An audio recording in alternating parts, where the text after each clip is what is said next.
Hammaga salom do'stlar, sizlar bilan Maga. Bugungi videoda men sizlarga Chustens haqida barcha ma'lumotlarni, uni qanday sozlash kerak, nima qilsak bizni o'yinimiz kuchayadi, 3x 4x da qanday zajm qilish mumkin. Bularning hammasi Chustga taqaladi. Shuning uchun men Chust haqida video qilishga qaror qildim. Ya'ni qisqa qilib aytganda, bugungi videoda Chustensni to'g'ri va sifatli qilib yasashni o'rganib olasiz.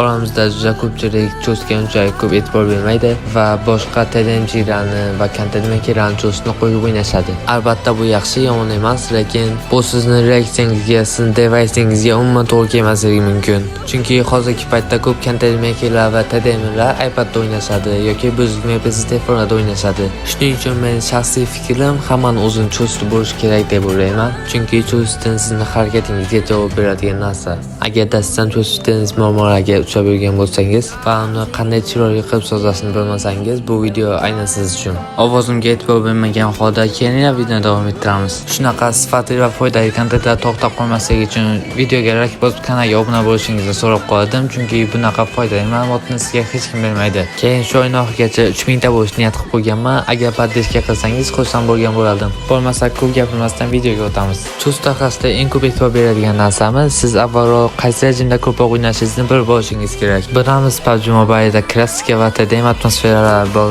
va ularning o'ziga yarasha igloklari bor. Masalan, klassika o'ynagan odamlar TDM o'ynolmaydi, TDM o'ynagan odamlar klassika o'ynolmaydi.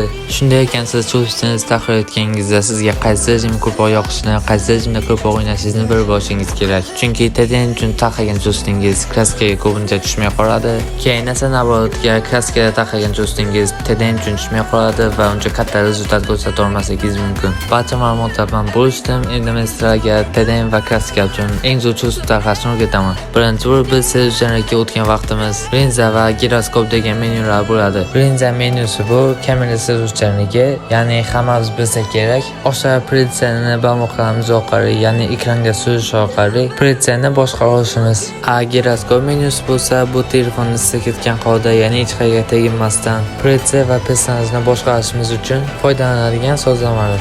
Endi kamera sezuvchanligi TDM va klassika uchun nechadan nechagacha turishi kerak. Men sizlarga shaxsiy maslahatimni beradigan bo'lsam, agarda siz TDM'ga bo'ladigan bo'lsangiz, ya'ni TDMda yaxshi rezultatga chiqmoqchi bo'lsangiz, kamera sezuvchanligi past bo'lishi kerak. Unaqa darajada ham past qilib yuborish kerak emas, o'ziga moslab pastroq qilib qo'yishingiz kerak. Chunki qanchalik past qilib yuborsangiz, sizning reaksiyangiz ham shunchalik pasayadi. TDMda reaksiya kerak. Shuning uchun iloji boricha pastroq, lekin unchalik ham past emas. Shunday qilib sozlab olishingizni maslahat beraman. Masalan, meniki 70 ta turadi. Sizga ham 50 dan 100 gacha qilib sozlab olishingizni maslahat beraman. Yo'q, o'zingizga bog'liq. Klassika ko'klar esa TDMga nisbatan anchagina ko'proq qilib olishlar kerak.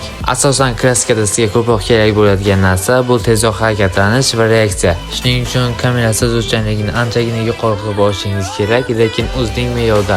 Giroskopga keladigan bo'lsa, giroskopda TDM igoklari ko'pincha past Chustensda o'ynaydi. Ya'ni sekinroq bo'lsa, zaryad o'zidan o'zi ko'tariladi va o'quvchi aniqlashadi. O'shaning uchun agar siz TDM igok bo'ladigan bo'lsangiz, 200 dan 250 gacha Chustens qilib olishingizni maslahat beraman. Chunki 250 dan baland bo'lib ketadi, ko'pincha asosiy o'yinlarda o'zini ko'rsata olmaydi. 200 dan past bo'lsa, ancha past bo'ladi va sizda reaksiya umuman bo'lmaydi. O'shaning uchun siz TDM igok bo'ladigan bo'lsangiz, 200 dan 250 gacha. Agarda klassik igok bo'ladigan bo'lsangiz, 250 dan 300 gacha. Lekin unchalik 350 ni ham maslahat bermayman, chunki telefon qatasi juda ham ko'payib ketadi. Shuning uchun primer narsalarga maslahatim 300 ga qo'yib olsang ancha yaxshi. 3x 4x umuman olganda zajmchi nima bo'ladi desangiz, umuman olganda zajm qiladiganlar ham ikki turga bo'linadi.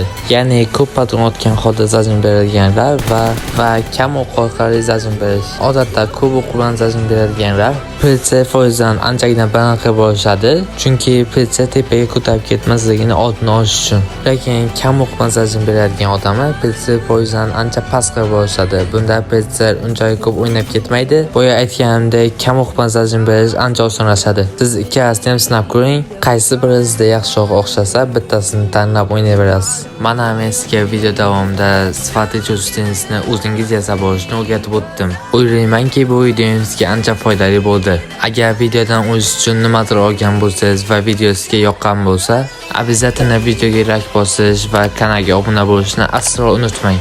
Sizga sifatli va testdan o'tgan cho'z kerak bo'ladigan bo'lsa, uzun cho'zni sizga tavsiya beraman va bu cho'zni Telegram kanaliga tashlab qo'yganman. Telegram kanalining silkasini bo'lsa kommentariyadan va profil biosidan topsangiz bo'ladi. Keyin eslatib o'taman, meni cho'zdim TDNda ham, Zajimda ham ancha o'zini yaxshi ko'rsatib bera oladi. Keyingi videomiz nima haqida bo'lsin, shuni ham kommentariyaga yozib keting. Shu bilan bizning videomiz o'z nihoyasiga yetdi. Hammaga xayr.